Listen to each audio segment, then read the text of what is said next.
beg your pardon, running app Strava is set to acquire Runna, that's Runna, which is a running coaching app founded in 2021.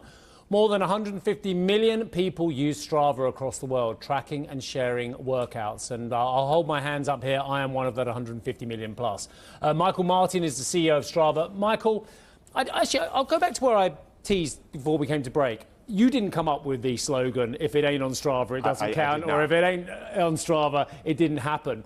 But that is a thing in running communities. I don't know about the cycling community. I'm sure they're exactly the same as us as well. I mean, it's probably the best non-designed catchphrase with a brand that you could possibly wish for. It's amazing. And yeah, to your point, it was not something that Strava came up with. It's the community that came up with it, Strava, or it didn't happen. And you see it when you're doing a race, kind of just chortle as someone's holding it up. Yeah, it's an amazing thing. Strava is not only the world's largest fitness community, but it's effectively the ledger of record for every human activity out there. Just last year, there were 1 billion runs alone recorded on Strava. It's extraordinary. Tell me a little bit about the expansion of Strava then. I've seen Runna, I haven't used Runna. Very often when I sign up for a race, they offer me a month subscription on Runna or Cooper or one of these coaching apps as well. What is it that's exciting about Strava picking up Runna? Well, so building on my previous comment, if Strava is the largest fitness community in the world, I tend to think of it as the largest team. Strava is there to help motivate and encourage everyone across the world. Sure. Again, I am not affiliated to your company, but I do agree with you that actually seeing your peers, seeing your friends, seeing your community on this, I've got to say, I think not often I agree entirely with a CEO, but I do feel that actually it is a community support when you are running. It's very much intended to do so. And what we saw last year is every 19 seconds a Strava subscriber achieves their goals.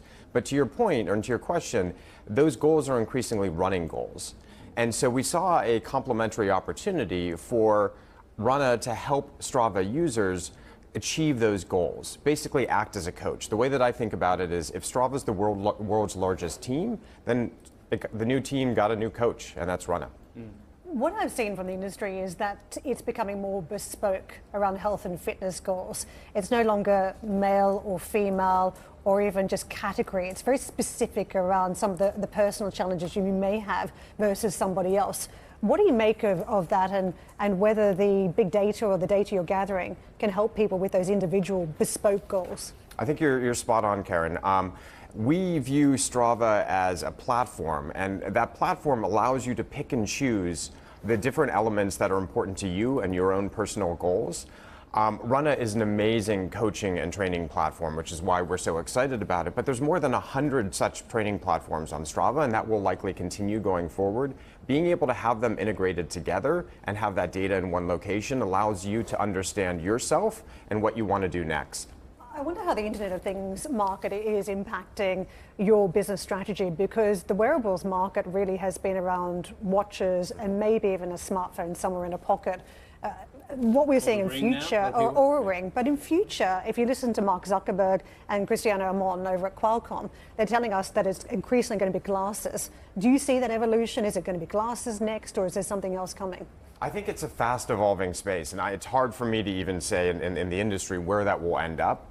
I do think glasses are coming online. Most people running have some form of running glasses as well, but I think the flexibility of being able to have your own device and choose which one you trust, which one gives you what you need. Steve and I were just talking about our various smartwatches, allows you to pick and choose the device that you need to get the data that you want to be able to get the coaching that you need from a product like Runna and the community from Strava. And the compatibility as well, and it's very important.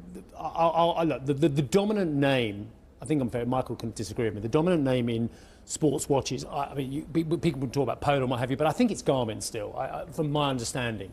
And most people I know use Garmin amongst others, but but the interoperability with Garmin and Strava and Runna and everything, that's very important as well. So are there still barriers to better interoperability? Sure, there's always more that we can do in our journey to help users achieve their goals, and that's very much been a focus of the entire Strava team since I joined a little bit over a year ago. I'm excited to see how we can bring these things together in a more seamless fashion, and there's work to do on that, no doubt. What is the greatest challenge there, just out of interest? And people just don't want to share their product? No. Actually, the community is a very open one, and because we all recognize that everybody's personal journey is their own to follow, it's just a fast-moving space. So it's really about keeping that movement in a way that works well for the user, where the challenge comes. Tell me about the ownership of the company and where it goes next. Michael Horvath, and Mark Gainey founded the company in 2009. There's all kinds of capital support out there, including from TCV and Sequoia. Yep. There was a rumor going around about 3 or 4 years ago that Google was going to buy it. Just tell me where we're at in terms of ownership. Well, that rumor predates me, so I can't speak to that. But Strava is coming off a year of unprecedented growth, far faster growth than even during the pandemic. That puts us in a incredible trajectory. And we see a deal like this with Runna allowing us to even move faster and better. Because I think we all liked what Fitbit did a few years ago, but I thought as a stock offering, I knew it was going to be dreadful because there was lots of other versions around, and that proved to be the case as well. Are you in your position partly to get this company ready for IPO? So I think our future is very bright. I think that's a very high likelihood, and I think this new deal allows that trajectory to even be better. Does the macro catch up with you? Because we've been talking about whether subscriptions get parked for some consumers as things get more challenging. We talk about subscriptions and most people think it's some sort of streaming service that gets axed. But the reality is we've got subscriptions everywhere, and particularly around trackers. I must admit I did actually sub out one for another because it was cheaper, and I wondered whether I needed the higher priced version of one of these. Are you seeing that? Are some switching off some of these subscriptions, or that there's a price point that really it's sensitive, people are not willing to pay that price anymore? Yeah, I mean, obviously this is a time of great uncertainty, and this is an interesting moment to make a deal like this. Obviously this speaks to our confidence both in the deal, but also the market as a whole. What we are seeing from our users is that they are flocking to products like Strava and Runna because it gives them control of their life at a time where there's so much turbulence and uncertainty around them. So I'm not particularly concerned. I want to ask you the AI question because I feel as though we're learning so much thanks to sites like even Instagram, TikTok. Hang on, have you seen the AI offering on Strava at the moment? Right, which is where I want to go because we're learning that there is so much that we don't know about our physicality. And I think we're trying to piece it together, but AI seems to be that magic secret where it can bring the big data together. What are you using? What have you discovered? Where do you think it's going to go in terms of moving the needle forward? I think there's massive opportunity there. Strava sits on the world's largest repository of activity data. Using data like that, as I've done at Google and other locations in my career, and tying that to AI is going to unlock incredible opportunities. We just recently announced a new fitness race prediction feature that utilizes AI and that data to give you what we believe to be the most accurate prediction going forward of what your next PR is going to be. Yeah. But that's just the beginning. So how does it do that? Just puts you on a lot of pressure, I can assure you that. Exactly. So what? You had a great outing when your here. phone is disappointed with you and your watch is disappointed with you, can I tell you how bad it makes you feel? But is it down to you were really good my morale? And like humidity can ruin it, or your heart rate's here. I'm blaming humidity. Well, the beauty is by having all of that data across all of those different situations, we can account for that. We can account for the grade, we can account for your humidity, and we can Steve's bad sleep and a little bit of extra sugar. I think going forward we will be able to. But at the end of the day, it's about giving you the coaching and positive motivation that you're looking for.